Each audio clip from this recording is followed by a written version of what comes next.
कानपुर में खाकी और अपराधी का गंदा गठजोड़ आया सामने, जहां पर अपराधों में संलिप्त एक अपराधी और चौकी इंचार्ज ने मिलकर काले रंग की गाड़ी में एक किशोरी को घसीट कर किया रेप। कानपुर कमिश्नरेट के थाना सचेंडी क्षेत्र अंतर्गत पड़ने वाले एक गांव में सोमवार देर शाम 10 बजे घर से बाहर निकली एक किशोरी को काले रंग की स्कॉर्पियो गाड़ी से घूम रहे एक अपराधी और पुलिस की वर्दी पहने दरोगा ने किशोरी का अपहरण कर लिया। पीड़िता के भाई के अनुसार दोनों ने कार के अंदर उसकी 14 वर्षीय बहन के साथ बारी बारी हैवानियत को अंजाम दिया और करीब 2 घंटे बाद उसको बेहोशी की हालत में घर के बाहर फेंक कर वहां से भाग निकले।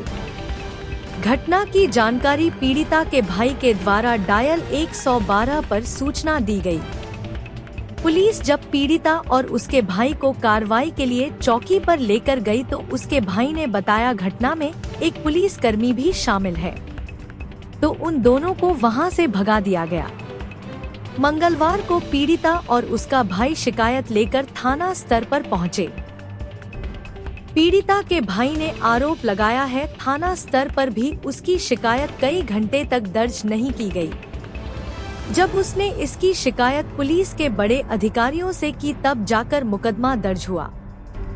पीड़िता के भाई ने यह भी आरोप लगाया है आरोपियों के नाम बताने के बाद भी पुलिस ने अज्ञात लोगों के खिलाफ रिपोर्ट दर्ज की।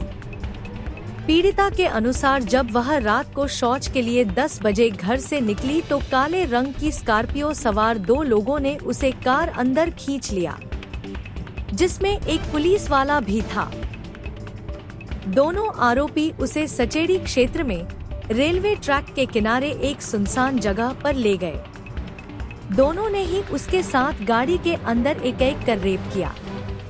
घटना के तूल पकड़ने के बाद पुलिस के आला अधिकारियों ने आरोपी शिवबरन यादव, जिसके ऊपर पहले से ही कई गंभीर धाराओं में आपराधिक मुकदमे दर्ज हैं, उसको गिरफ्तार कर लिया। वहीं दूसरा आरोपी घटना के 3 दिन पहले भीमसेन चौकी पर इंचार्ज रहा दरोगा अमित कुमार मौर्य अभी पुलिस की पकड़ से फरार चल रहा है।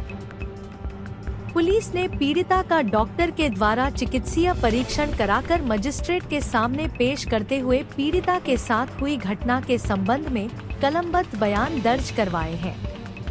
घटना के संबंध में पीड़िता के भाई ने घटना के बारे में मीडिया को विस्तृत रूप से बताया। वहीं दूसरी ओर कानपुर पुलिस आयुक्त रघुवीर लाल घटना को लेकर बेहद गंभीर नजर आ रहे हैं। उन्होंने फरार चल रहे आरोपी दरोगा अमित कुमार मौर्य की जल्द से जल्द गिरफ्तारी कर कठोर कार्यवाही करने की बात कही है।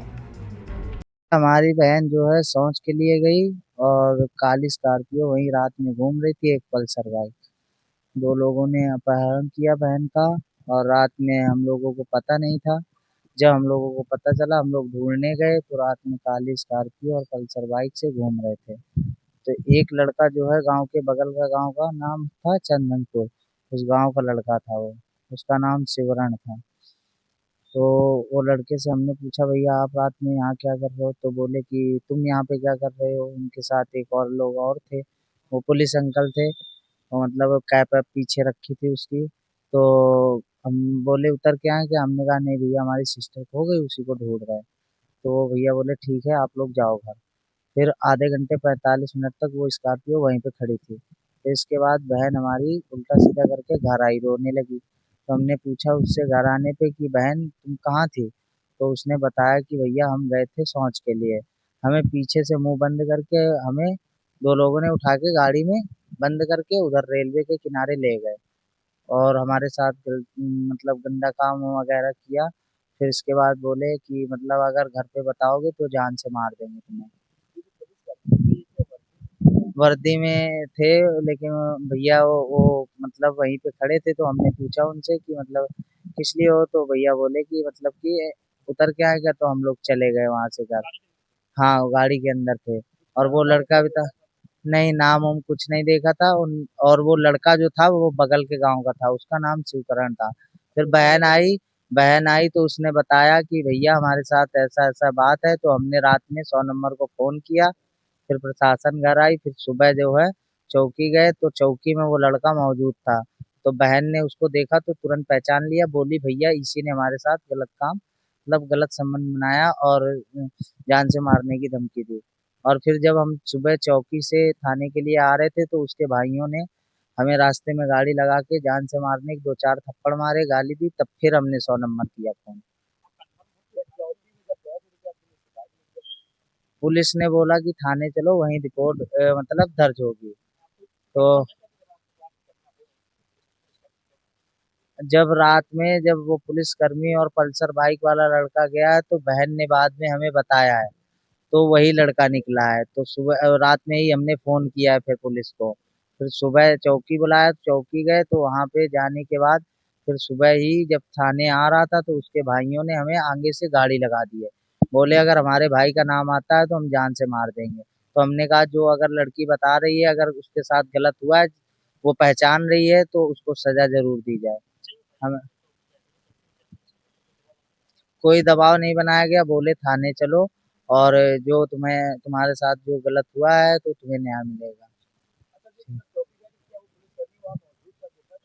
वो पुलिसकर्मी के बारे में तो नहीं जानते हैं, लेकिन वो तो वही जो साथ में जो उसके था शिवकरण वही बता सकता है हमको। बहन देखेगी तो भी नहीं जान पाएगी क्योंकि वो उन्होंने ज़्यादा उसका फेस उसने कभी देखा नहीं था, लेकिन उस लड़के को ज़रूर पहचान जाएगी क्योंकि वो लड़का जो है वो गाँव के बगल का है। उसे मैंने भी रात में अपने एरिये में गाँव के पीछे बाइक खड़ी करके उसी स्कॉर्पियो में बैठे वो बात कर रहे थे वो दोनों लोग। हाँ, हाँ। सर सचिंदी का एक नाबालिग लड़की के साथ रेप का मामला सामने आया है। कौन-कौन आरोपी रहा है और किस तरीके की आरोपियों पर कार्रवाई हुई है? कल सचिंडी थाने में एक एफआईआर पंजीकृत होती है। एक बालिका के खिलाफ रेप का मुकदमा पंजीकृत कराया जाता है और वो अज्ञात में लिखा जाता है। बालिका के बयानों के आधार पे दो लोगों का नाम प्रकाश में आता है। एक शिवबरन है जो पत्रकार हैं और दूसरे एक सब इंस्पेक्टर का नाम प्रकाश में आता है। शिवबरन की अरेस्टिंग हो चुकी है।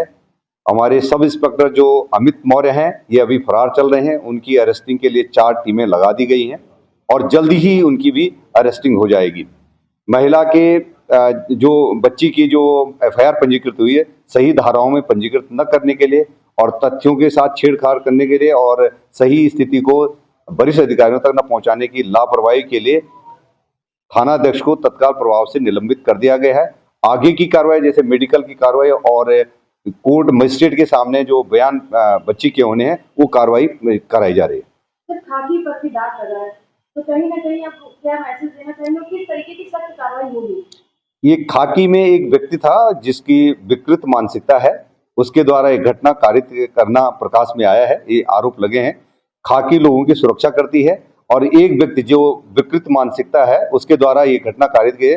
खाकी हमेशा लोगों की सुरक्षा ही करती है और जो जिसके द्वारा ये घटना कारित की गई तो उसको कानून का जो दंड होता है कानून के हिसाब से उनको दंड दिया जाएगा। सर किस थाने में पोस्टेड थे और कितने लंबे समय से रहे थे वहाँ पर? ये सचिंडी थाने में थे, वहाँ पर चौकी इंचार्ज भी थे और किन्हीं कारणों से कुछ दिनों पहले इनके वहाँ से दूसरे थाना पर स्थानांतरण कर दिया गया था और इनकी वहाँ से रवानगी नहीं हुई थी और ये अपने साथी के साथ जो परिचित एक पत्रकार थे उनके साथ गाड़ी में गए थे।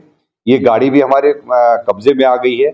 यद्यपि पत्रकार का ये कहना है कि हम बिल्कुल निर्दोष हैं, यही सब इंस्पेक्टर का भी मानना है कि हम निर्दोष हैं, लेकिन बच्ची के बयानों के आधार पे हमारे जो हमारी टीम वरिष्ठ अधिकारियों द्वारा जांच की जा रही है तो इनके आरोपों के जो आरोप लगाए गए हैं उन आरोपों की तरफ इंगित कर रही है हमारी जांच। इसीलिए जो पत्रकार हैं इनको अरेस्ट कर दिया गया है और सब इंस्पेक्टर की भी बहुत जल्दी गिरफ्तारी हो जाएगी। कितनी टीमें लगाई गई और किस स्तर पर कार्रवाई करी जा रही है? 4 टीमें लगाई गई हैं और बहुत जल्द ही इनको अरेस्ट कर दिया जाएगा।